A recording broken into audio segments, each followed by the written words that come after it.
Lagi nga silang na-o-overwhelm dahil ang dami nga do'n nakahain na pagkain. So, para nga sa mga bago dito sa account ko is ako nga pala ay isang Pilipina na nakapangasawa ng Indiano.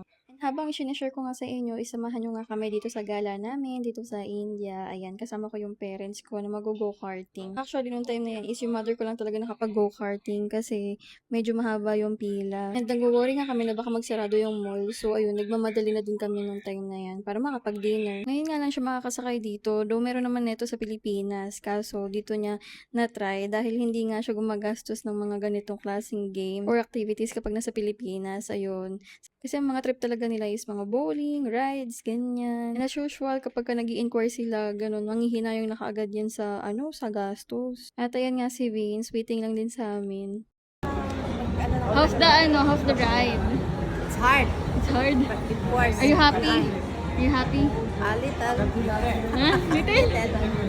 Little? Only little daw di. Ano masasabi mo? Wow! What make you happy? What make you happy? What makes you happy? Bowling. Bowling? Bowling man yan.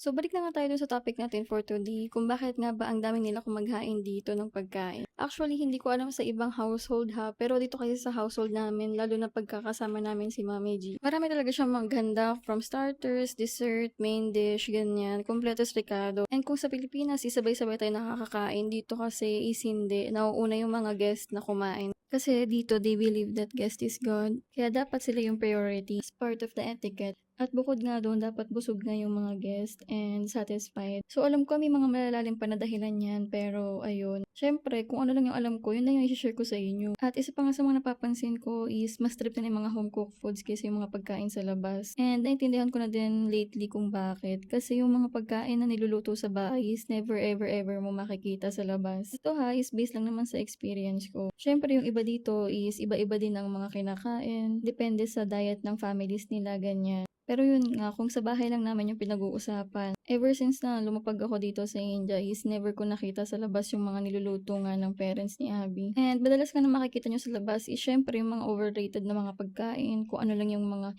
sikat dito sa India. Pero yung mga home cooked foods, ayun, talagang bilang na bilang lang yung makikita nyo sa labas. So, ayun lang. Sa mga kababayan ko na nandito, pwede din kayo mag-share ng insights nyo kung meron kayong mga gustong i-add. At ito nga yung dalawa, dahil ang ganda nga doon ng background, ayan, kunan ko daw sila.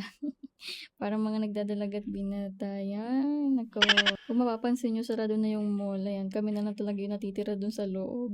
At kung tinapos na to, thank you for watching.